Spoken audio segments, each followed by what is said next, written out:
Tak lama kemudian, cahaya keemasan itu mendekat dan samar-samar terlihat dua orang di dalam cahaya keemasan itu.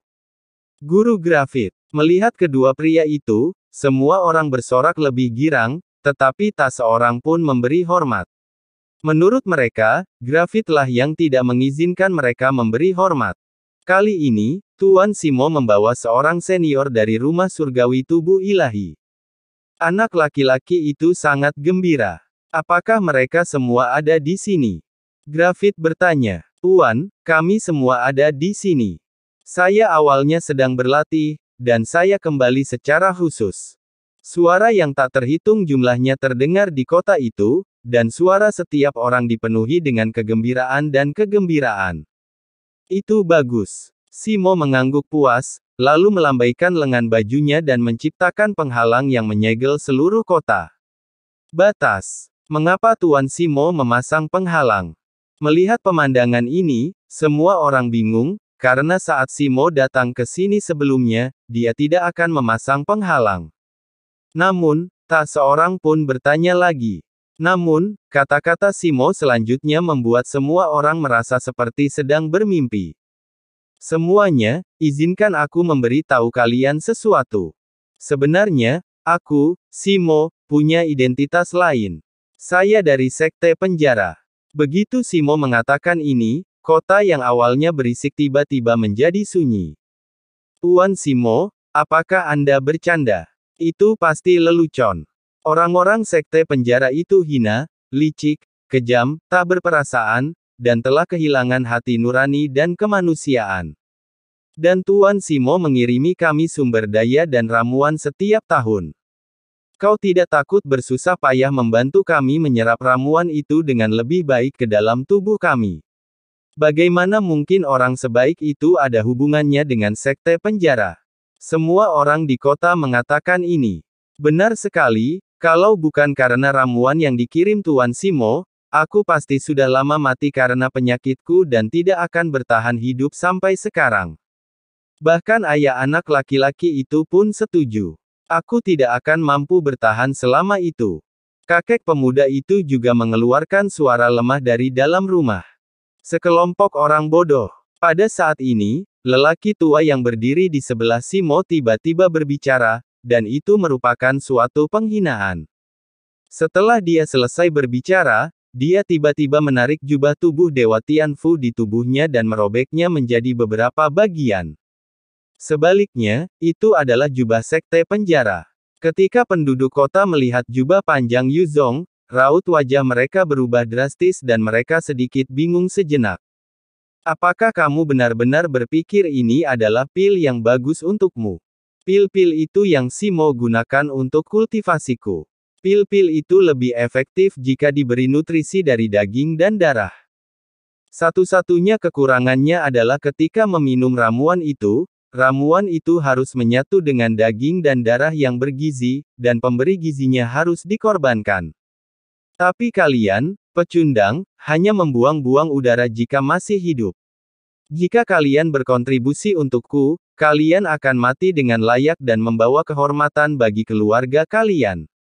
Kata lelaki tua itu sambil menatap Simo. Grafit, lakukanlah. Ya, Tuan. Melihat hal ini, Simo membungkuk hormat kepada orang tua itu. Tuan Simo, mungkinkah itu Anda? Melihat Simo, yang mengenakan jubah Tianfu tubuh dewa, sebenarnya sangat hormat kepada pria yang mengenakan jubah Yuzong. Semua orang menyadari ada sesuatu yang salah. Mungkin ini bukan lelucon.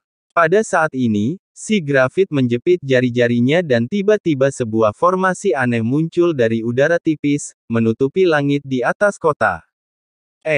Saat berikutnya, semua orang di kota itu, kecuali Chu Feng, memperlihatkan ekspresi kesakitan di wajah mereka.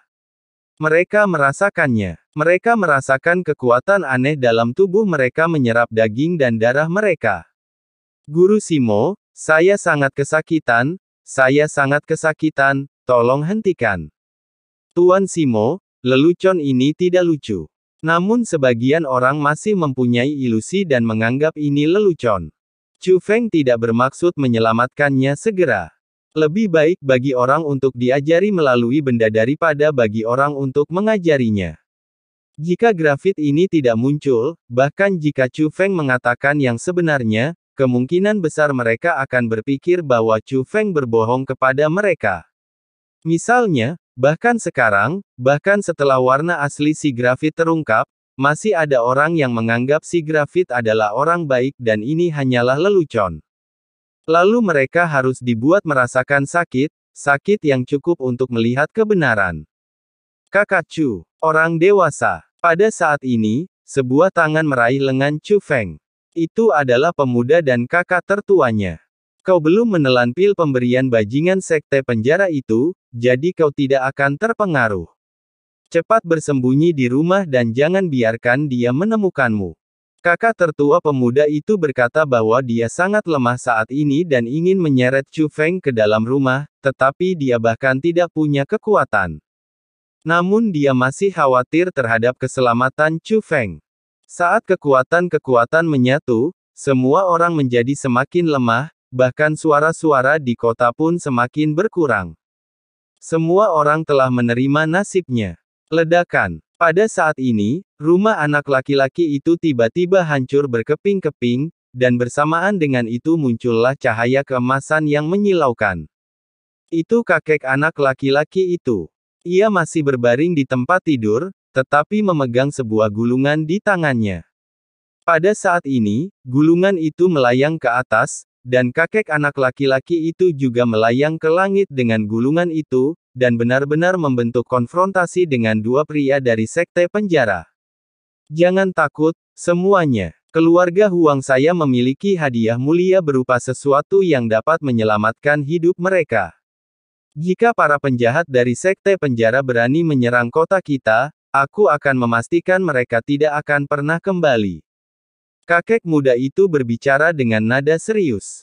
Terhadap latar belakang gulungan itu, sosok kurus itu sebenarnya memiliki aura seorang pria yang kuat. Saat berikutnya, dia mencubit formula ajaib itu, dan gulungan itu bersinar lebih terang, diikuti oleh suara teredam. Engah. Suaranya seperti kentut. Hanya saja suaranya lebih keras. Dan gulungan itu berhamburan bagaikan kembang api. Tidak ada kekuatan yang muncul, ia hanya bubar. Kakek muda itu jatuh langsung dari ketinggian. Pada saat ini, keluarga anak laki-laki itu tidak lagi mempunyai kekuatan untuk mencari bantuan dari kakek anak laki-laki itu. Sebaliknya, Chu Feng dengan santai melambaikan tangannya, dan kekuatan penghalang yang tak terlihat menangkapnya dan memungkinkannya mendarat dengan selamat. Hahaha. Maaf, orang mulia manakah yang memberikan anugerah penyelamat hidup ini? Dari langit terdengar suara grafit yang mengejek. Bagaimana ini bisa terjadi? Bagaimana ini bisa terjadi? Pada saat ini, kakek muda itu menatap pecahan gulungan yang masih melayang di langit, tertegun. Dia tidak bodoh, dia mengerti bahwa gulungan itu palsu. Jika gulungan itu palsu, maka mungkinkah kata-kata yang diucapkannya kepada orang-orang yang diselamatkannya dengan menghabiskan semua uangnya itu benar? Jawabannya sudah jelas dengan sendirinya. Dia tertipu. Hehehe. Tiba-tiba kakek muda itu tersenyum, senyumnya sedikit sedih dan sedikit gila. Karena keyakinannya satu-satunya telah runtuh. Dia selalu merasa bahwa meskipun dia terpuruk, keputusannya saat itu adalah benar. Dia mensponsori seorang pria yang kuat. Sekarang tampaknya begitu bodoh. Akibat kebodohannya itulah, ia dan keturunannya harus menjalani kehidupan yang keras. Dia merugikan orang lain dan dirinya sendiri. Kau suka menjadi pahlawan, bukan? Kalau begitu, kamu akan mati lebih dulu. Suara grafit terdengar, lalu dia mengulurkan tangan dan meraih ke arah rumah pemuda itu. Namun saat berikutnya, dia tertegun. Kakek pemuda itu tidak tertangkap olehnya. Dia menatap tangannya, agak tidak percaya. Pada saat ini, suara lelaki tua dari Yuzong terdengar di halaman. Kau melakukannya, bukan? Orang tua dari sekte penjara sebenarnya telah mendekati Chu Feng. Pada saat itu, anak laki-laki itu dan keluarganya ketakutan. Meskipun mereka semua tahu bahwa mereka akan mati, Iblis ini muncul begitu saja di hadapan mereka. Ketakutan itu tidak dapat dikendalikan.